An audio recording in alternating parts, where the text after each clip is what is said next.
Pledge in a moment of silence.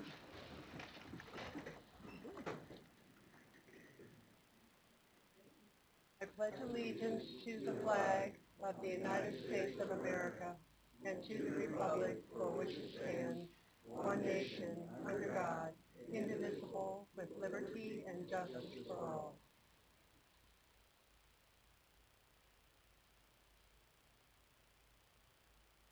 Thank you.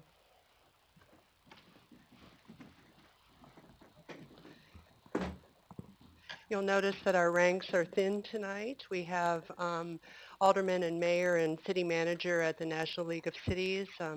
Madam Clerk, would you please call the roll? Alderman Fazzini. Here. Alderman Fruin. Here. Alderman Lauer. Here. Alderman Sage. Here. Alderman Milamwe. Here. Alderman Stearns. Here. Alderman Paitner. Here. Alderman Schmidt. Here. Alderman Black. Here. Mayor Renner. Here. We do have a quorum present, and our first order of business is to request a motion that will allow Mayor Renner and Alderman Mulambe and Black to join us, as well as City Manager Hales. Could I have a motion? So moved. Also another point of order, we will not be using electronic voting tonight. We'll be using voice vote. And can we use a voice vote on this, Tracy? Okay, all in favor, please signify by saying aye. Aye. Aye. Any opposed? Okay, gentlemen, you're in Washington, and are you hooked up with us? Yes, we're here, and it was 60 degrees here today, just rubbing it in. How many? It's very hard to hear you. Can we get the I was just sound saying up? it was 60 degrees today. I was just rubbing it in. It was 80 degrees and sunny. I'm sorry. No, we had 60-degree temperature too, so you're not breaking our hearts here. Okay. Can we get the sound up a little bit on them? He's working on it. Okay. You can hear us okay, though? Yes, very well. Yeah, very well. Thank you. Okay, that's better. Thank you. Okay. Our first order of business then is public comment. I have two cards here, and the first is Mr. Gary Lambert.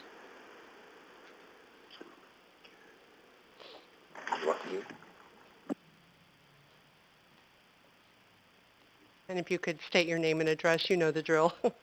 Gary Lambert, 3018 East Oakland. Received a flyer in the mail today with the water bill, survey on the bicycle paths. Near as I can tell, it's identical to what's online. I went out and looked at it. It's looking for nothing but positive input. No place for any opposition to the quote spending plan. If you want a fair survey, make it fair. Tonight you're going to be voting on $75,000 to Donnelly and STL. Those are two going companies. Near as I can tell, that's for operational expenses. I think that's setting a precedent. If you have someone who is being paid to give money away, it will be given away. And I suspect they'll be back next year asking for more. I got so much on the list here, where to start. A couple days ago in the paper, last week, we had the announcement that, well, previously that, we said we were going to have a $4 million base for roads construction to try and maintain our roads. Because we were behind, we were going to go out and get $10 million more to get it up to snuff. Then I read in the paper that, oh, we're not going to do that. We're just going to spend borrowed money for the city of Bloomington's operational expenses. And it gets even worse. Quoting from the Pantograph, City Manager David Hale said a $1.5 million increase in debt service, largely associated with the $10 million bond, ate into that $4 million. So I questioned the veracity of what the public was being told last fall. What I see by this council is a willingness to extract every last penny out of the masses and a willingness to spend that on the few. This bicycle is one. The $75,000 for rent is another. 11 months ago, didn't have money then. We had a group says, oh, we need $600,000 for a park and play equipment. 2 or 3 days later, headlines in the Pantograph. Oh, we just found $600,000. Surprise. My concern is you're going to be spending this $10 million for roads, and God knows they need it. We're going to be paving the paths at the golf courses out of our current revenues that every citizen in this town is paying for. I see it in the packet tonight that 11% of our population is below poverty lines. We're contemplating raising their utility taxes, not just raising them, doubling them, so that they can pay for these other expenses. To me, it looks like we're building a $4 million slush fund for the administration to expend. Thank you very much. Thank you, Mr. Lambert. The next card is from Alton Franklin.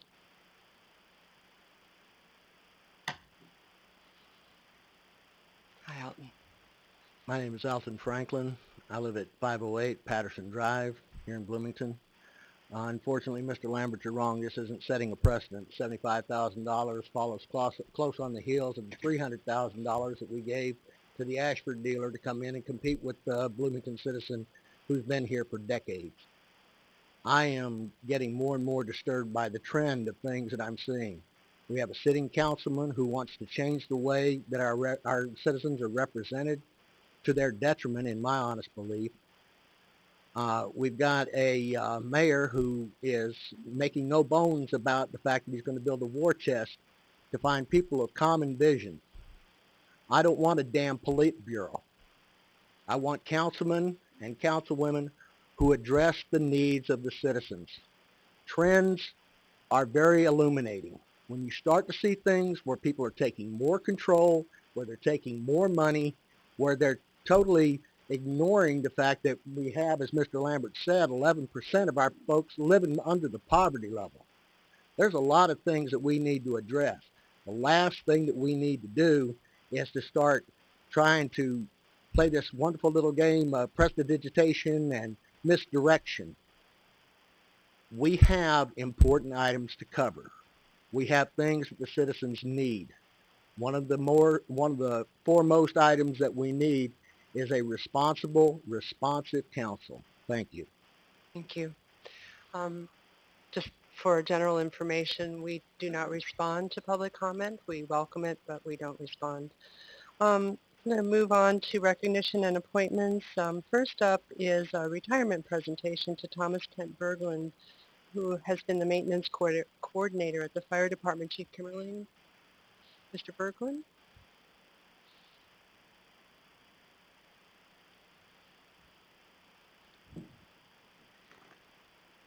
Come on up, Tom. Thank you. Yeah, closer. 43 years, and how many times we had to stand up here? Two more. Two. When you started and today, right? Yes. Well, thank you very much, council members. This is time for us to recognize Tom Berglund for 43 years of absolutely fabulous and dedicated service to the city of Bloomington, its citizens, and its fire department. I have a lot of things here I can read. I don't have my reading glasses, so I will get through it. But before I start to read just a little bit about Tom's life, I don't think I can name anybody that has the best interests of the city of Bloomington and his fire department on his mind other than Tom Berglund. Tom has spent both time on as a firefighter, which I'll talk about, and then time as our maintenance coordinator. And I'll just tell you that a maintenance coordinator is really an absolutely thankless job at times. It is definitely self-motivated. He is the one that makes sure that the wheels turn on the vehicles, that everything works in the stations, so that the guys on the ground here can go out and do their jobs. And he took that job with absolute enthusiasm every day to come in and make sure that happened, to do the best he could to make sure that those individuals back in the back of the room to provide service to our community. And there's just not enough thanks in the world for what he has done for us. And I'll just tell you, he has been a great person to be around, a great mentor when I came on the department, and a great person to be around the entire time he's been here. So I will miss him dearly and for what he brought. A little bit about Tom. Thomas Kent Bergman began his employment with the City of Bloomington on May 4, 1970 at the Front Street Fire Station. His fire chief at the time was Roland Behrens. He rode the ambulance for 4 years out of the station until April of 1975 when he was assigned Station 3, which at the time was probably in the middle of a bunch of cornfields, right? Where he was the engineer on the snorkel truck, which was a very interesting piece of apparatus which we no longer have. Tom ended his first career at the city as an engineer on July 31st of 1995, and then began as our very first maintenance coordinator until he just retired last week. Tom and his wife Sue will be celebrating 50 years of marriage in October. Congratulations on that. They have 2 daughters, Tammy Clem and her husband Pastor Michael Clem, and Heidi House and her husband Terry. Tom has 2 granddaughters, Denise and Melissa Clem. Tom is very proud of his daughter's accomplishments and adores both of his grandchildren. Tom's been active in the following organizations: Order of the Eastern Star of Illinois. He has been a worthy partner for 9 years.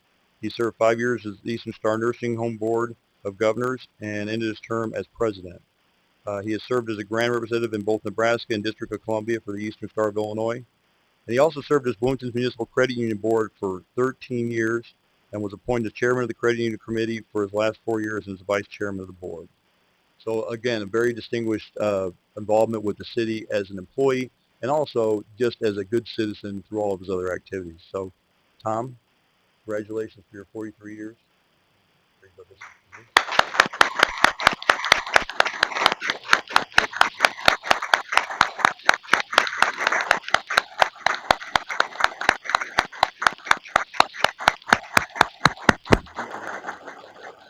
Would you like to say a few words about what's next for you? What's on your plate?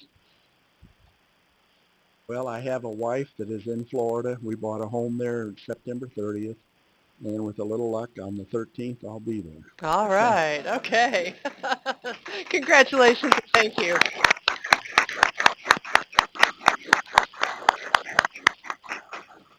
And we have a second Happy Sad event here, a proclamation in honor of Elmo C.J. Quinn and family.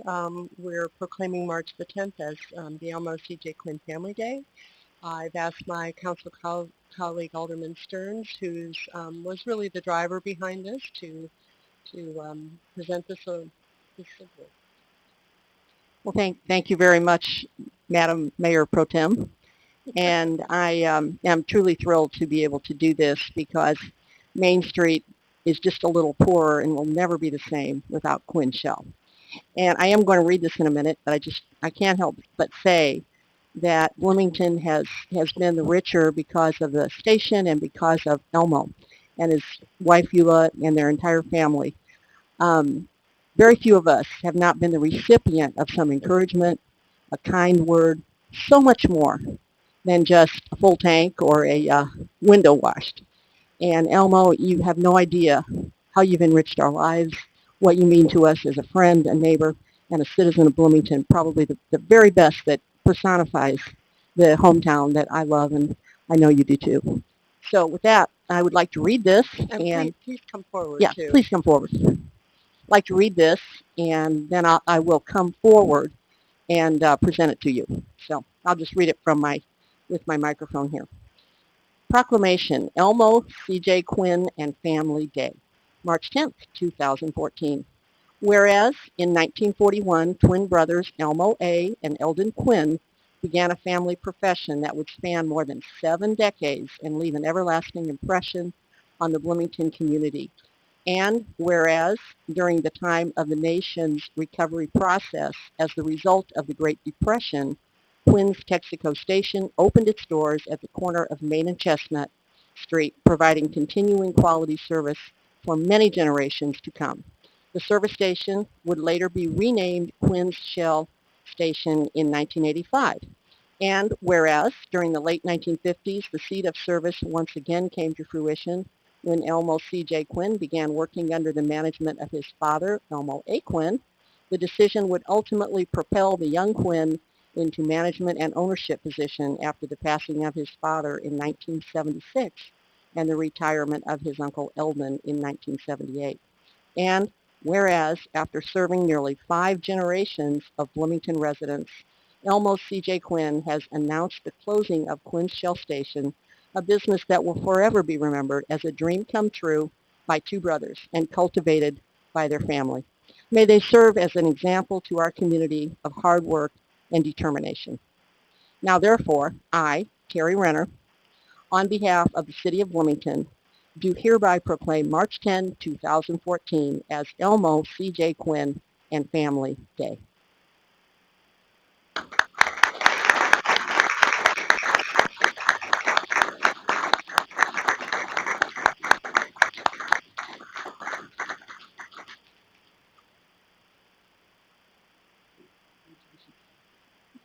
Thank you, Judy.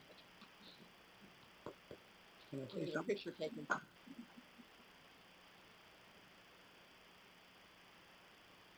And before you get away, let us know what your next part of your journey is, Mr. Quinn. Safety words. Tell us what you're going to be up to. Okay. First of all, I'd like to thank the City of Bloomington, City Council, and all its members. It's been a pleasure for me, not only as a youngster, to help my dad and uncle at the gas station, but to meet, as Judy said, 5 generations of customers. We had a lot of fun at the corner. We watched a lot of things develop, a lot of good things develop. We had, my family has helped me through a lot of the years. And right now, my wife and I, we probably go to the Ozarks for a couple of days, and then in July, we'll go down with the family and spend some time with some very serious crappie fishing. All right. Once again, I'd like to thank the City of Bloomington and Mayor. I'm sorry he wasn't here, but I've only been to 2 council meetings, I think, in my lifetime, but I think I'm going to start coming now that I'm retired. Okay. You are most welcome, sir. Thank you very much. Thank you very much.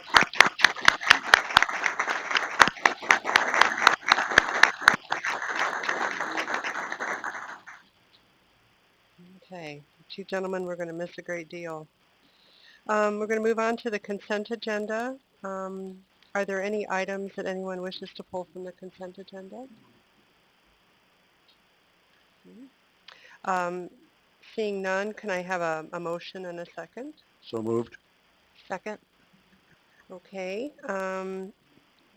Tracy, could you please call the roll? Aaron, I might make a statement. Oh, yes, quickly. okay, sure. With both the consent and regular agenda items, I have not received any financial benefits from any of the individuals or organizations in these agenda items tonight.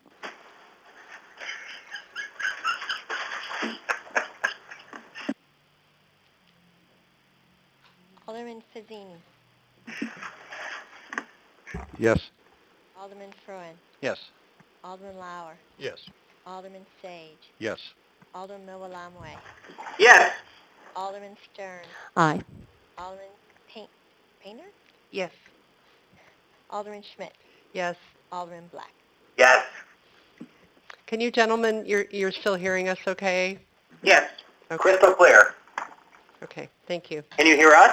Yes, we can. Good. We're going to move on to the regular agenda then. The first item is a public hearing for approval and authorization for our Community Development Block Grant Program. We've allotted 20 minutes for this. And Sharon, are you presenting? Sharon Walker, our Head of Community Development. And I wanted to say before we get started on this that I'm going to excuse myself from any comments on this, and I'm going to abstain from the vote. Just I'm on the board of directors of the West Bloomington Revitalization Project, and while there is no either personal or financial interest, I don't want there to be any appearance of any either. So I will simply let you take it away. Okay. Good evening. Good evening, DC. Hello. We're here to talk about another year in CDBG funds. We will be beginning our 40th year of receiving the Community Development Block Grant funds, a long time of receiving some nice federal dollars that we can use and apply in our community, primarily for the low and moderate income folks. In your packets tonight are a list of proposed activities and a little bit of a background.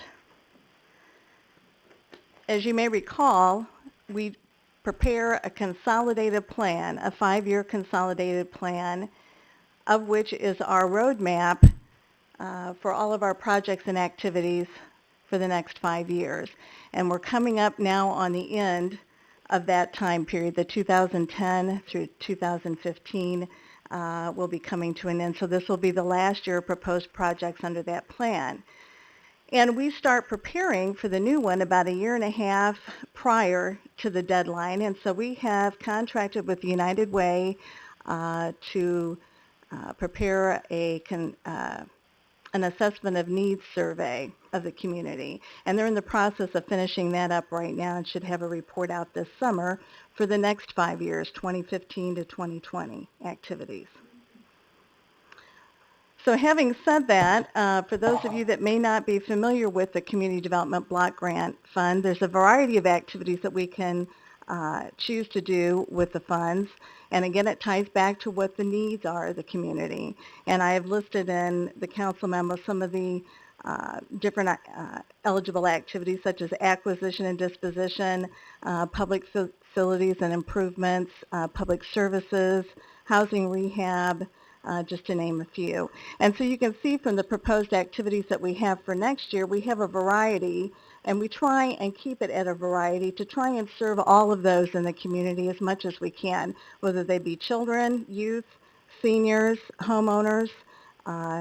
And so without going into more further detail, I don't know if you have any specific questions, if you want me to go through the proposed activities at this time and give a little more detail. Do we have questions or comments from anyone on council? Alderman Stern? Hi, Judy.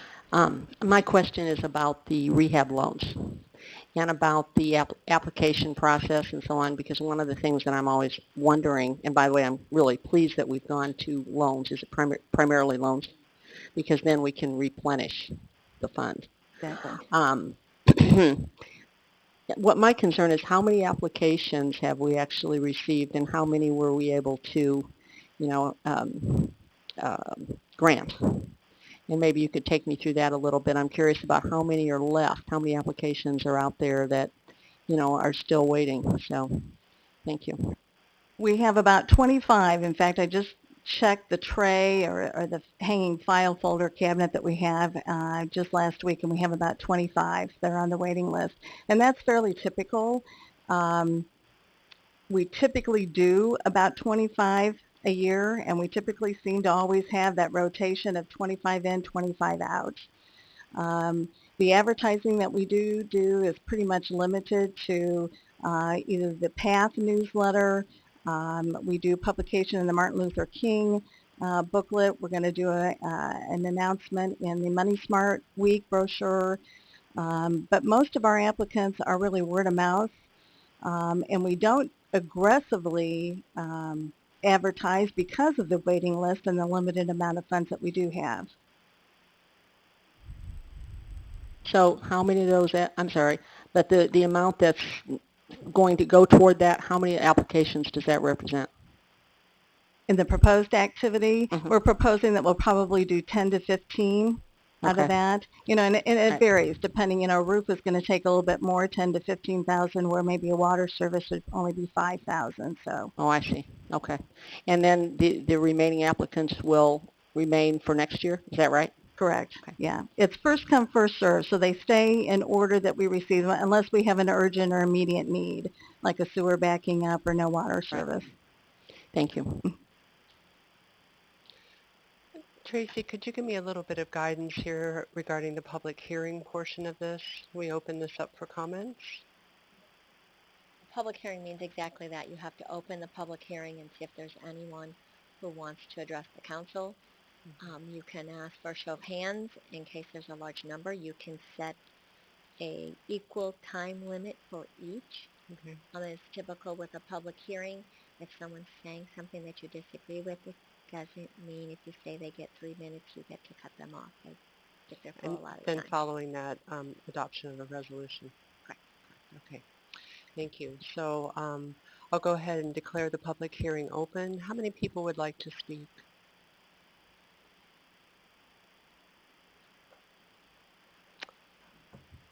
There is one person who wishes to speak, so please come forward and state your name and address.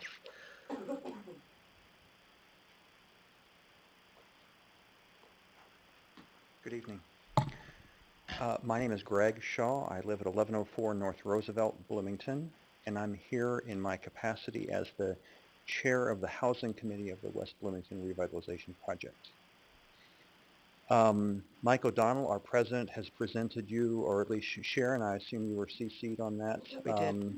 an outline of what the WBRP would like to do this coming year, and I want to speak specifically about the $10,000 component of this that will help us do a second year of our home renovation program for low and moderate income homeowners on the west side. Briefly, the goal is to help people who might be struggling to stay in their homes, addressing the physical limitations of their homes, health, safety, mobility issues, weatherization, that sort of thing, but also aesthetics in terms of siding repair and dressing up the exterior of houses. We're trying to enable homeowners to continue to be the anchors in neighborhoods that are struggling. This past year we completed 6 projects and we stretched the $10,000 a long way. Thank you for the help. We stretched it a long way by extensive use of volunteer work and we developed a pool of volunteers who are eager and able and interested in coming out for a second year.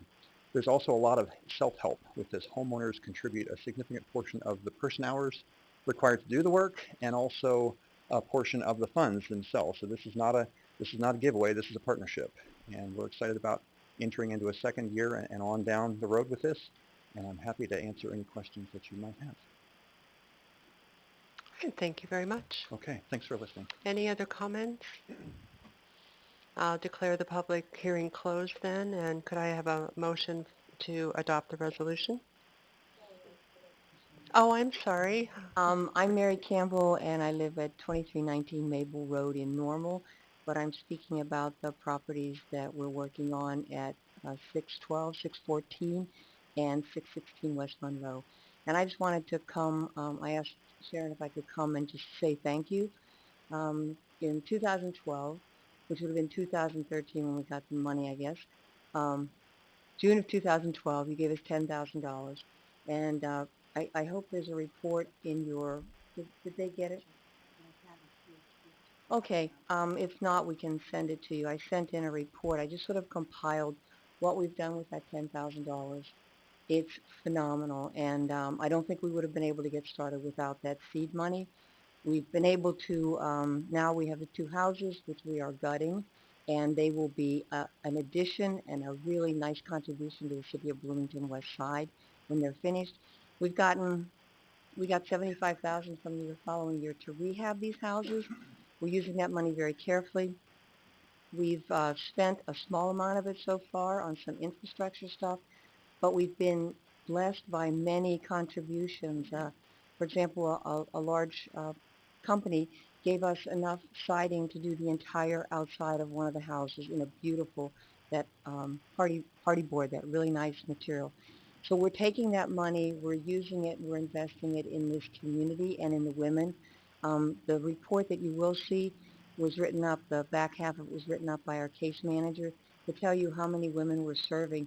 And that was with only a quarter-time case manager. Within the last 10 days, we've received several major grants. We've been able to take our case manager up to 3/4 time. So instead of serving 23 women, we will now be able to reach out much more aggressively to the county jail. Because right now, most of the women we're serving are self-referrals or from the prison. When you get the grant, when you get the report, if you have any questions, please feel free to call me, contact me through email. I'd be glad to answer any. And I just want to put in a praise for the office that Sharon is involved with. Mark, who you all know, retired, Carrie Snedden and Sharon have treated us with the utmost care. They have explained things to us. We're new in this building rehab effort, and so they're always there to provide support, encouragement, and guidance, and we really have appreciated that. So Labyrinth Outreach Services to Women is serving women today who otherwise would be on their way back to prison, but so far we've only lost one woman that I know of who's returned to prison, and she's a woman that we got really at the very beginning of our program, and so she was kind of on her way out the door. But we're doing really good things, and our case manager is the one on the far right, and you've met Faylee Sebastian before. She and I are the ones who are over at the houses seeing how things go. So thank you very much for everything. We really appreciate what you've done. Thanks, Mary. I'm sorry I didn't see your hand up. Before I try again to close the public hearing, are there any other comments? Okay, I will close it and then ask for a motion. So moved. Second? Thank you. Any further comment from us? Tracy, could you please call the roll?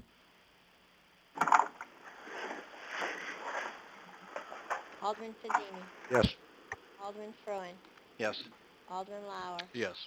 Alderman Sage, Yes. Alderman Milamwe, Yes. Alderman Stearns, Aye.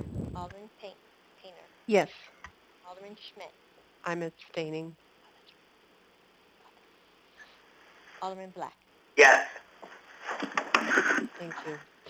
Mayor Pro Tem Schmidt, this is David Hales. May I just make a few quick comments? Yes, please. And it has to do with what Sharon Walker mentioned regarding the 5-year consolidated plan. Currently, the next version of that plan is being prepared. I would recommend that we bring and have at a future committee of the whole little discussion of that plan before the United Way finishes its draft. And the reason for that is, as Sharon Walker mentioned, community development block grant funds can be used for multiple programs, services to benefit low to moderate income, including job creation. Many cities throughout the nation are utilizing CDBG funds to help with economic development efforts to help low to moderate income individuals secure employment. And I believe that it would be beneficial for the council to at least discuss this as well as all other potential services and to have a chance to give input prior to the completion of that draft consolidated plan. So at this point in time, I would just encourage all elected officials to go out and review the current consolidated plan. And then I'll be working with Justine Robinson to bring back to share with the council at a future time some ideas, some specific suggestions of how economic development could be a new provision that the council consider adding to that plan, especially economic development activities on the west side, specifically in the West Side Bloomington Revitalization Project area. So just something to keep in mind, and we'll come back with further ideas for your consideration in the very near future. And thank you, David. And Sharon, thank you for all your work My on pleasure. this and everything. My pleasure. Thank you. Okay. Our next item is the R.R. Donnelly Economic Development Incentive, and I believe Mayor Renner wanted to introduce this topic. Would you like to speak to this, Mayor? Yes, thank you. Can you hear me? Yes. Yeah, I just wanted to thank the Economic Development Council for their work on this, and particularly the leadership of Mike O'Grady and Ken Springer. They really were outstanding in bringing this to the table. This is really an incredible and exciting possibility. And I certainly want to thank my colleague Chris Coos from Normal for his work on this. It was about the 8th or 9th of December when they brought a large part of the board of directors down to have lunch with us, and that is with Chris Coos and I. And obviously they liked us. A few days later they came back and we were kind of in negotiations. And especially in this economy, we need to do all we can to attract high-paying jobs, high-tech jobs. That's what's going to increase our economic development for the future in the 21st century.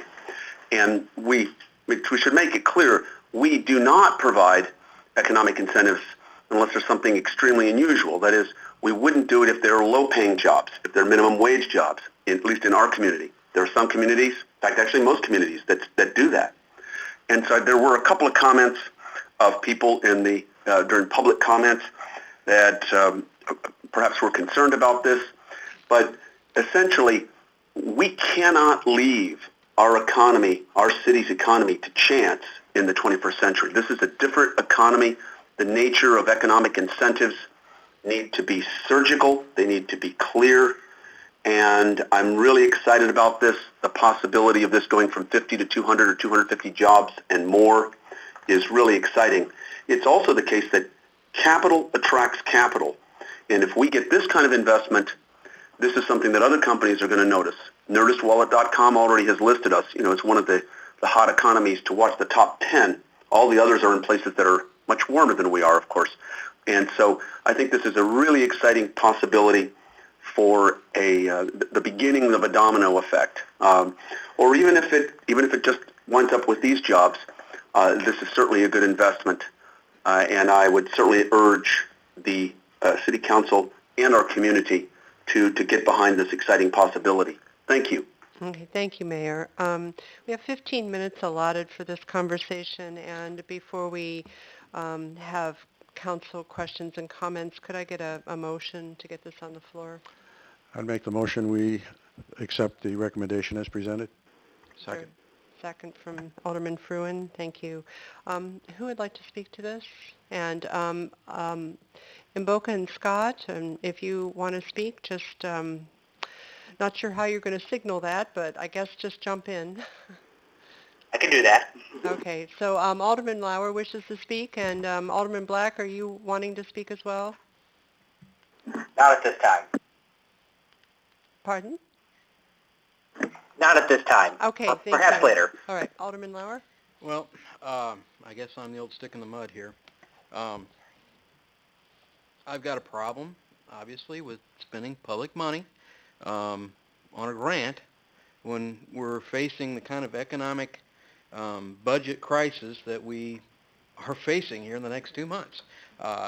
It just doesn't make a lot of sense to me. I'm wondering, have we reached out to the business community? Have we done anything to raise private funding to at least stipend what we're trying to do here? Has any effort been put forth from private business, or are we just writing a check here? I've got questions about that. I do think an awful lot of STL Technologies. I'm aware of what they do. I've toured the facility. I was actually introduced to what Mr. Norman and Mr. Pfeiffer are intending to do many years ago over a little bit of coffee and the blueprints. I'm impressed. Obviously, we need to encourage that type of forward thinking and the technology that ensues, and there's an awful lot of different areas. It's almost like they could touch every facet of growth in our community.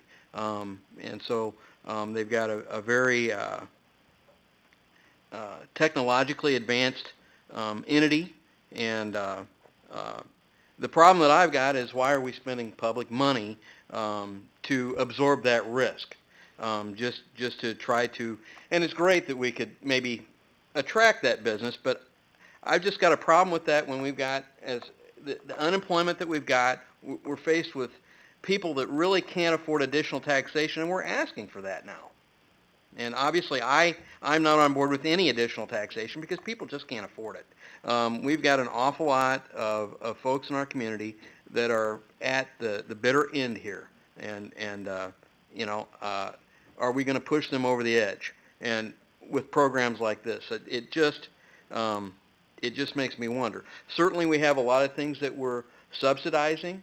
This possibly would make more sense then, but again, we're setting an awfully difficult precedent, and are we going to have to follow this up with additional funding for any other businesses that want to come to town? I'm just not sure that this is the way to go about this. It just doesn't seem to me that it's structured quite the way we probably should have done it. I wouldn't have as much heartache if we were maybe offering Mr. Norman a tax abatement for each job that he does create and maintains. I've got questions about protecting the investment of the citizen here. We're forcing folks to pay taxes, and then we're doing something like this with it. This is a project for venture capital. This is a project for business that accepts the risk. Yes, we are dealing with the new economy, but that is exactly what we're talking about. We need to reduce the risk on the private citizen, and the folks that actually have the money that can invest and are willing to shoulder that risk should be doing it here.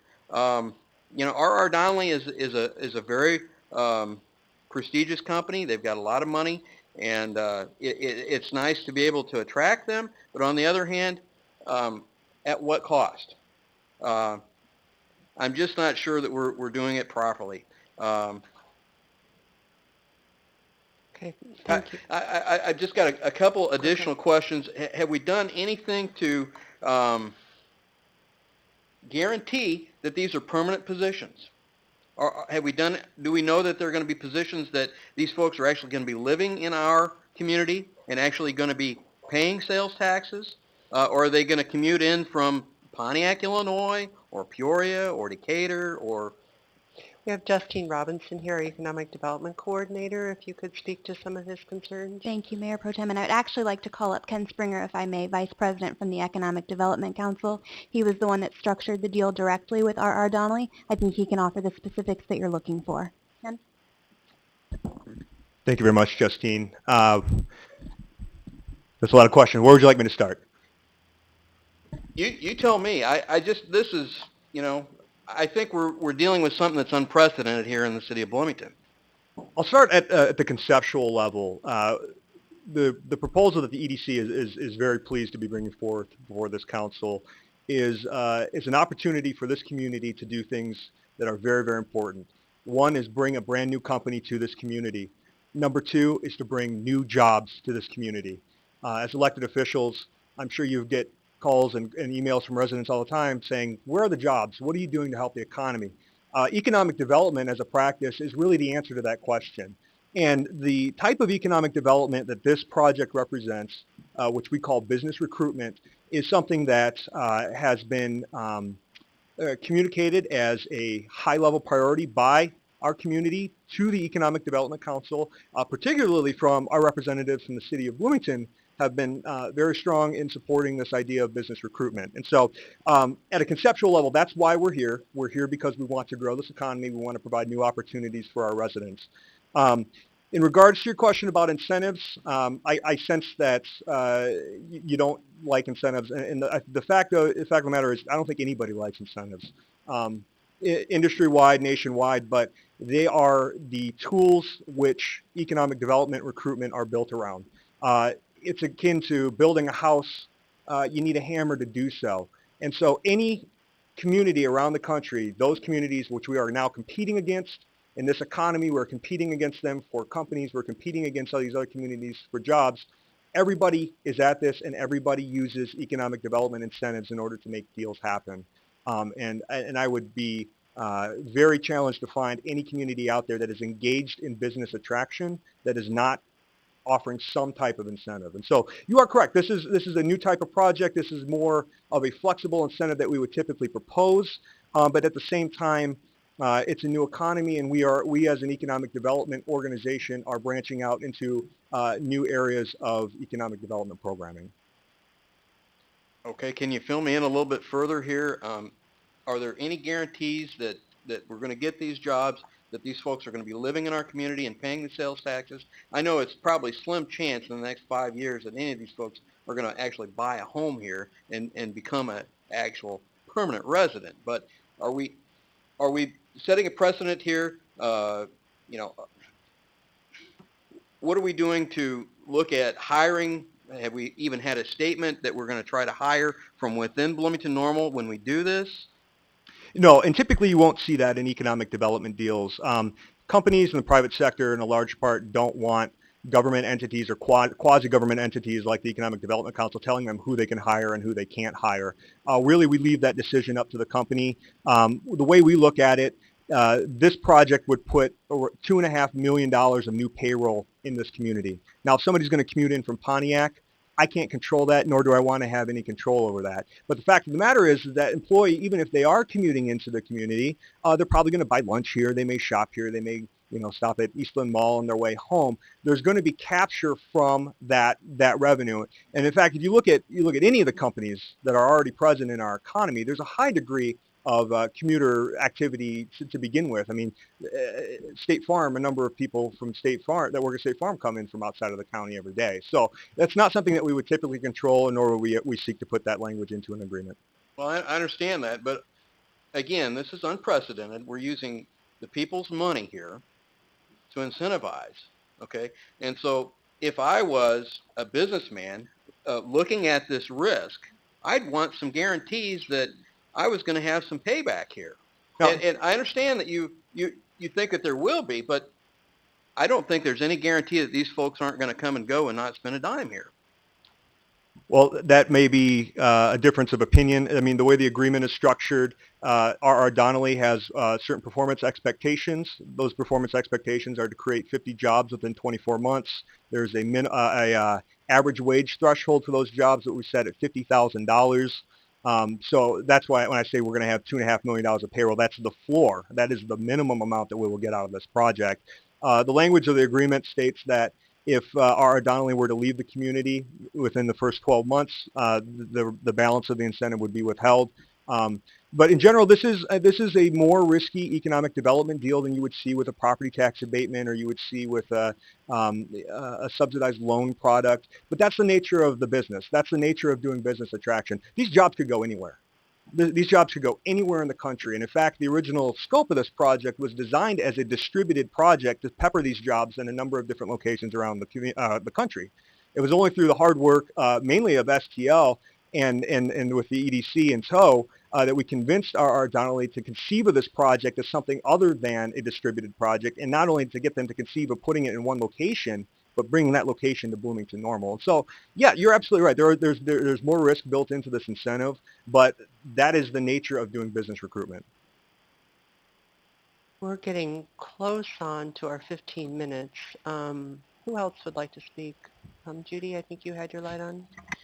Yes, thank you. And just a couple of observations, I guess, and comments, and I appreciate your presentation, Ken. If I hadn't spoken with STL, which I was fortunate enough to do so recently, I might feel a little bit differently. The Ashley Furniture incentive concerned me greatly because of the competition, and in fact, I ultimately did vote no on that one. In this case, we seem to be enhancing like businesses.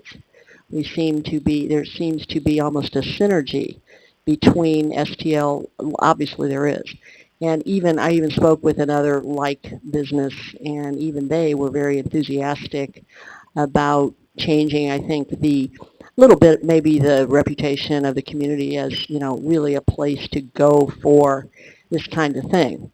And much as I share a lot of Alderman Lauer's concerns and his questions.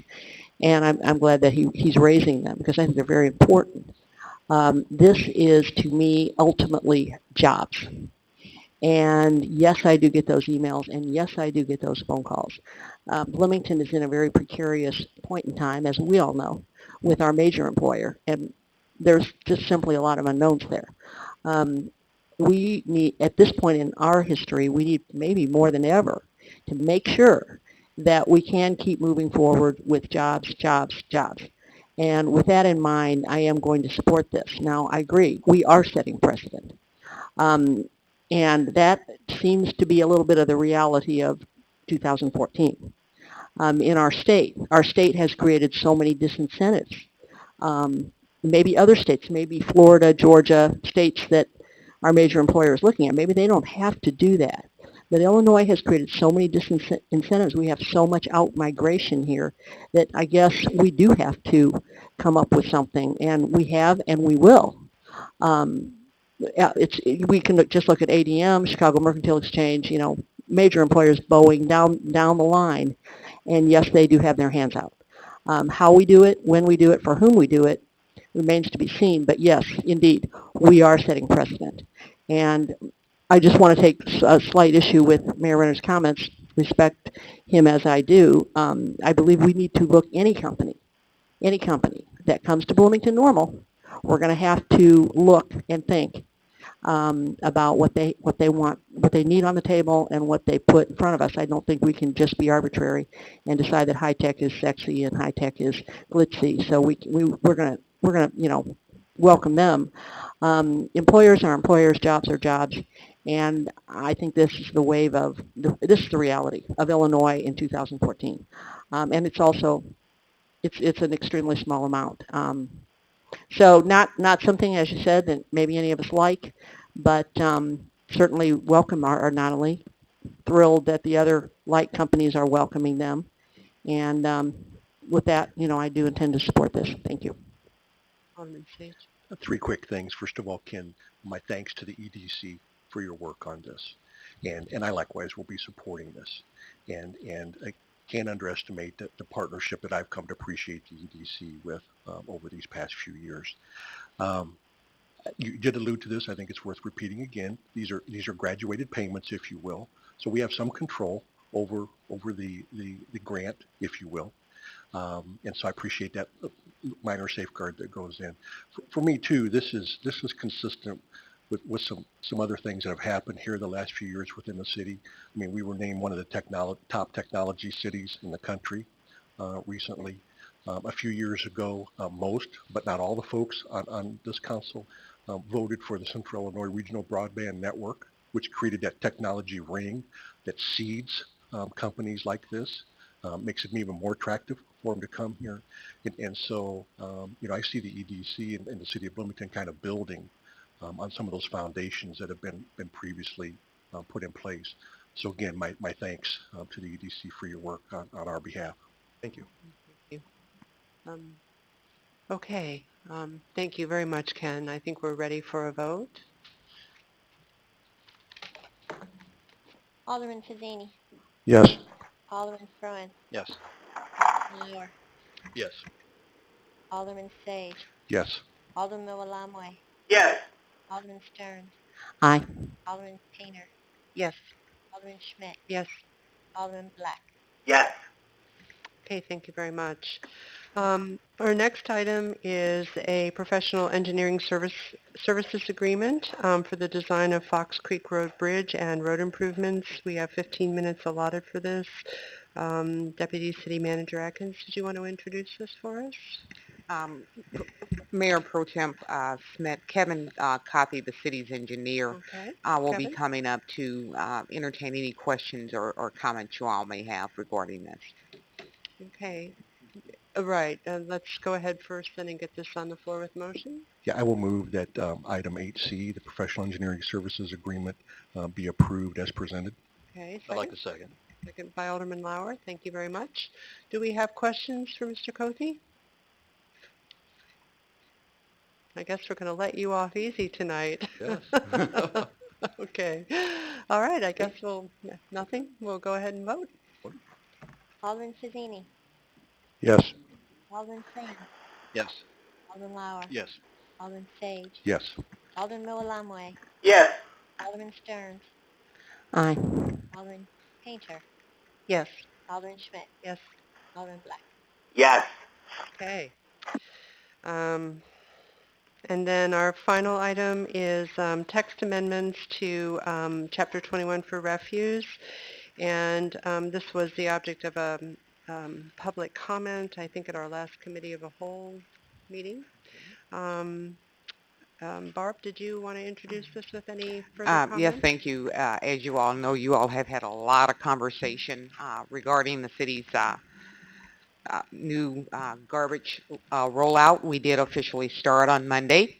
If you, well, all of you should have had the new carts now and put them back where they belong around your property. There was several things that was outstanding that staff needed some direction from the city council.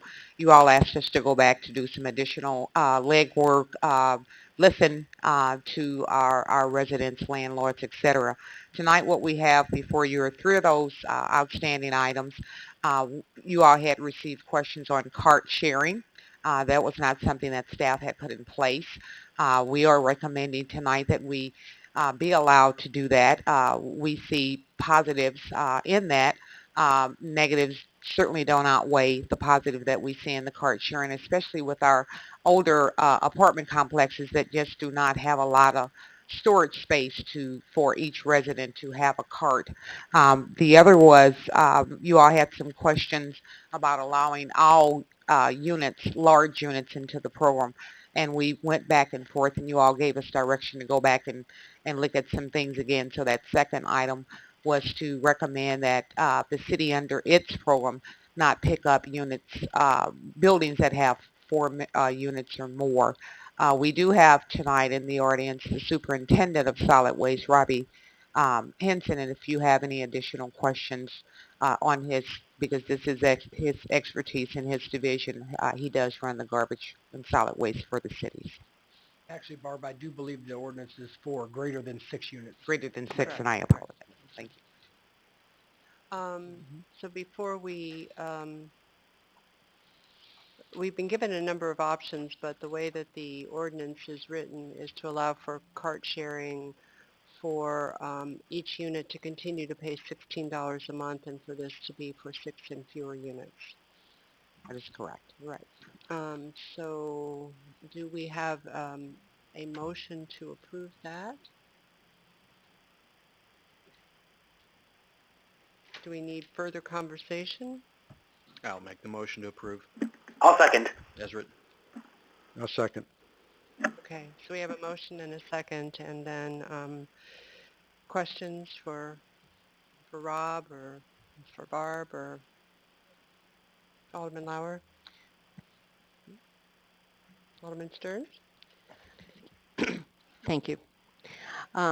And thank you for your help with this rollout, because I had a lot of questions, and between you and Colleen and some of the others, I think we got a lot of answers. But I do want to ask you about this option 2.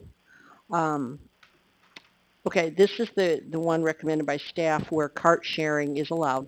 Correct. Right. But there's one thing that's not on here that confuses me. Now, landlords 6 and under have always had the option of having a dumpster. They've Correct. always had that option. Correct. And many of them have chosen to do so. 4 units, even a duplex. Correct. Now, are they going to still have that option? Okay. And Okay. some of them have the option to choose to have the dumpster, but still stay in the service for the $16 a month for the other services we provide, the recycling, Right. the brush and bulk waste, and Right. the leaf collection. Right. But what confused me, and I just wanted to clarify, was that option 1 says landlords also have the option of declining city service and contracting. Okay, they have that option. Yes. But I don't see that in option 2, but I probably just missed it, that landlords have the option of declining city service. We can add that in there. Councilman Woman Stearns is not cited, but we certainly can add that in there. Well, if that's the way it is, and I think that has worked well, Yes. then, I mean, I think that would, be proper, but I just wanted to clarify that landlords will have the option. And I guess other than that, still, I'm a little disappointed that this is a joint effort, that we're not charging for exactly what they're using. For instance, we're not charging, as Jeff Kennedy very eloquently put it to us in the public meeting, we're not charging for, if they're using one large, charging for one large. We're still charging that building more. And I think, frankly, I think landlords have gotten rather used to that, and I think it's a good deal for the city, really. And I've had comments, even in writing, that have said that. This is a great deal for the city because we're paying per unit, even though we're not putting out anywhere near that amount. So I think, that's going to continue, where there's a heavier burden on the land, whatever. They're paying more. But on the other hand, I'm really glad that you have allowed so many of the buildings to stay in, partly because of the recycling. So they have that option, just like other citizens in the city have, and I think that is really, really key. They may not have the incentive to recycle because they're not paying less for the one big container. They can get 5 containers and dump everything they want into the garbage, and they're not incentivized to recycle, but many of them will.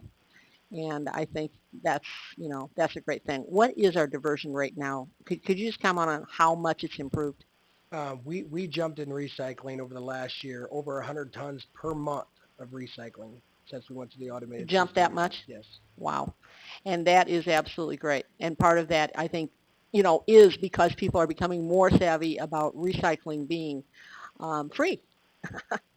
And the carts cost money. What is the price of recycle per ton? I know It fluctuates every month depending on the commodity rate. We range from collecting anywhere from $15,000 to $20,000 in a month, and it can go as low as $2,000 or $3,000 in a month. But it's still greater than paying $45 a ton to dump it. Exactly. And saving the landfill. And it's saving the landfill. And you said we jumped 100? For 100 tons per month of recycling. 100 tons or 100,000 tons? 100 tons. 100 tons, okay. So that's income for the city.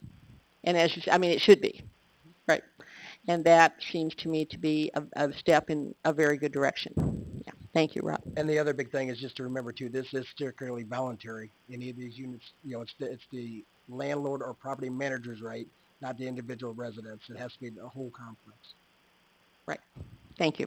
Could you comment just briefly on how an apartment owner or landlord would initiate the cart sharing because they've had carts delivered already?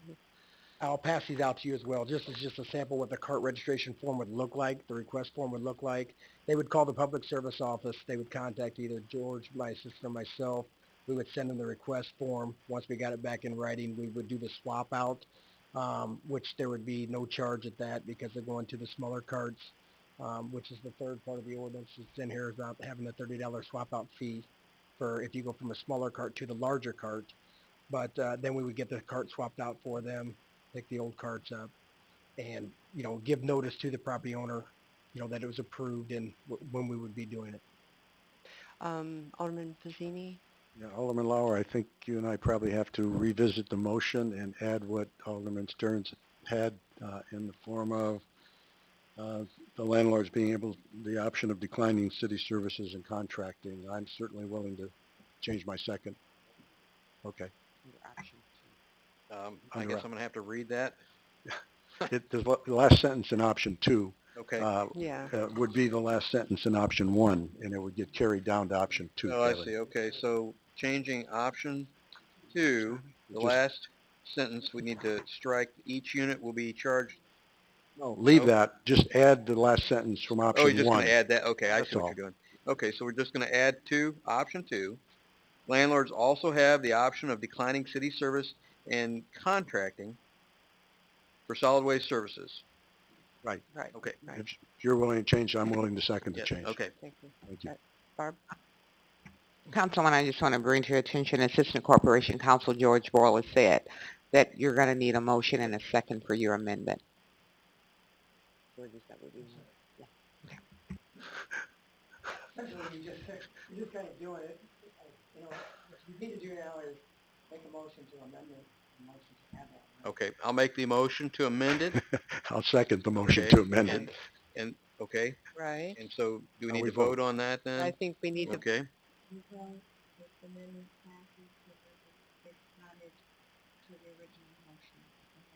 We vote. okay, okay. very good. So I guess we will call the roll. Aaron, can I Yes, make I'm comments? sorry. Jim? Thanks.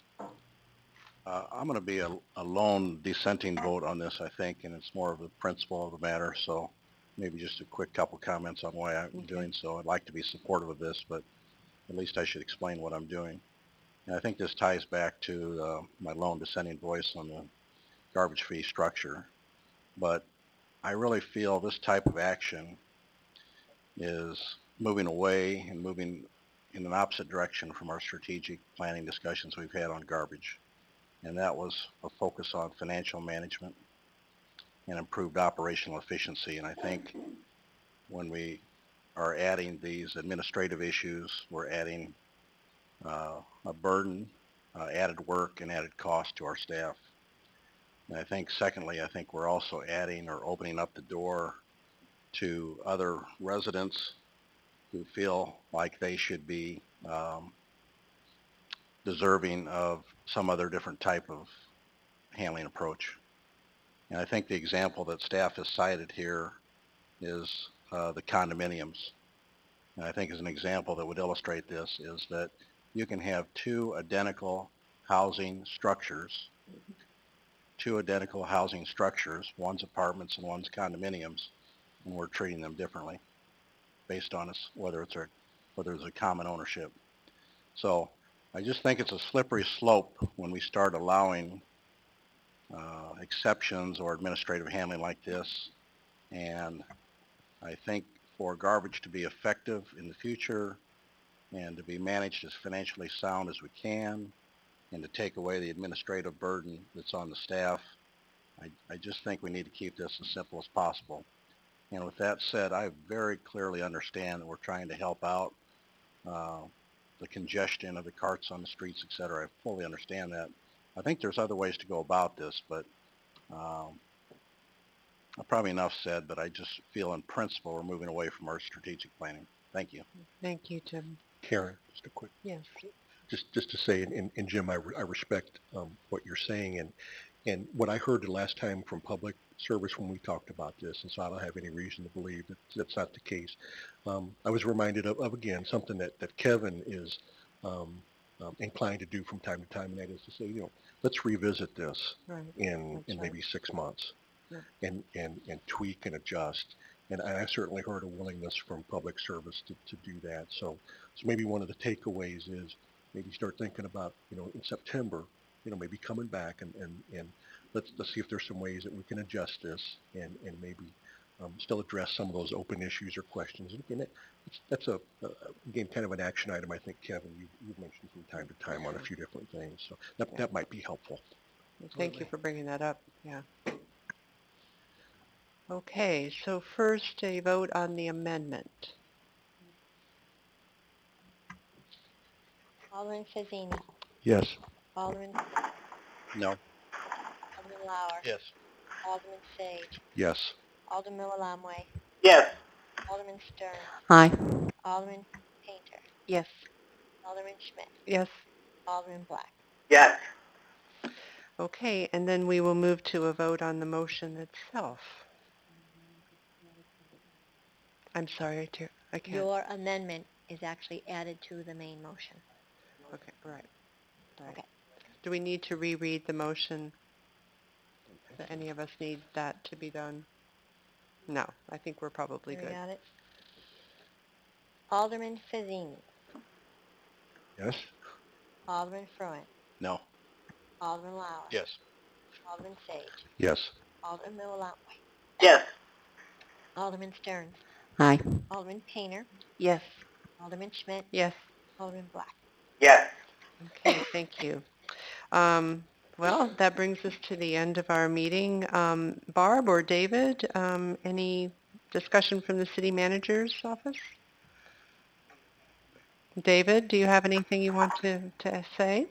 Not at this time. We'll give more report on both the One Voice as well as the National League of Cities Congressional City Conference when we return, but I think it's been very productive, and we've had a chance to meet with all our senatorial and representative members back here in Washington, D.C., and I think it's been very productive. So, but we'll have more of a report at the next meeting. Okay.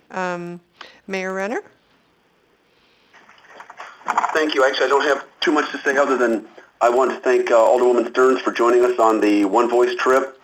And I think we certainly learned a lot. We made it also clear to some of the people, sub-cabinet level people we spoke to, and our congressional representatives, that we needed some help with mental health in our community.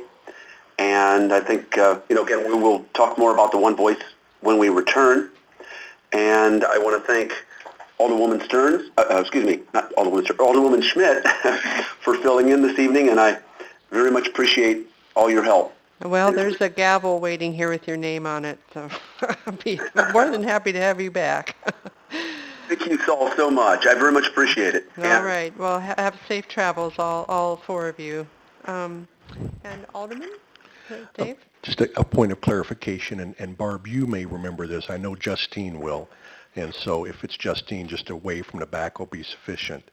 With the Ashley Furniture agreement, that has certain performance metrics built into it, so that if memory serves me right, Ashley Furniture gets no money from the city of Bloomington unless they reach certain production goals in terms of sales tax and those other types of things.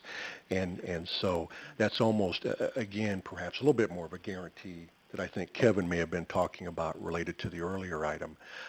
That was one of the things that really attracted me about the Ashley agreement, was that, again, they're just not getting a blank check. They're just not getting a wad of cash. If they don't perform, they don't get the money from the city of Bloomington. So I think that's a very fair and equitable approach to economic development. So again, just since it was brought up, there's always seems to be misinformation about that floating around, so perhaps I appreciate that. chance to touch on Very it. timely. We have an update for you to that regard. We've received 130 pages of documentation proving that they're meeting their performance measurements in terms of job creation, number of jobs, investment in the infrastructure, and requirements of the agreement. So they're meeting those. We're seeing the results in Colonial Plaza, and we're seeing the impact on our increase in sales tax revenue. Well, good. Thank you for sharing that with us. We'll give them a booyah then. So that's all I had, Karen. Thank Thanks. you. Alderman Fruin? Karen, just a couple comments. It's refreshing when we have recognitions and so forth, and two of them tonight. Thanks to Mike Kimmerling for recognizing Mr. Berglund and for Judy's efforts to represent Elmo Quinn. And it just reminds us, I think all of us have this responsibility, but I kind of encourage Barb and staff to do it as well. I think we have so many deserving people that we need to recognize from time to time. I don't think we do it often enough, and that's whether it's city staff retirements or accomplishments, but even our citizens that have gone above and beyond to contribute to the community. So maybe that's a challenge of all of us, to start recognizing some more people that are so deserving. So it's refreshing to do that tonight. Thank you. Thank you. Alderman Bauer? I would like to just make a quick comment. Thank you very much to Ken Springer and Mr. O'Grady and all of the EDC. I know I can be a little hard and a little brash at times, but I'm very defensive of my constituents and many folks across the city. And so moving forward, I would like to try to work with you and certainly commend you for recognizing STL and a homegrown entity that really is cutting edge, and I've known that for quite some time. I want to just make a quick mention and a thank you to our citizens, as well as our city staff and the water department and the folks that have been involved in snow removal almost around the clock. Looks like we're going to get another little dip of it here coming up, another 1 to 3 maybe tomorrow night. It's been a very, very difficult winter. I've had a number of people that were out of water for more than a week, and they've been very patient, and certainly city, I'm sure, appreciates that, and I know the guys are just working beyond the call most of the time. I've worked outside. I know how that can be, and it's very, very difficult. So just thank you for the patience for all involved in the difficulties that we've had this winter. Yeah, Thanks. thank you. Yeah, we have a lot of heroes all the way around. It's been a tough winter. Okay, oh, please. Just a real quick comment and question since this subject of Ashley Furniture has come up.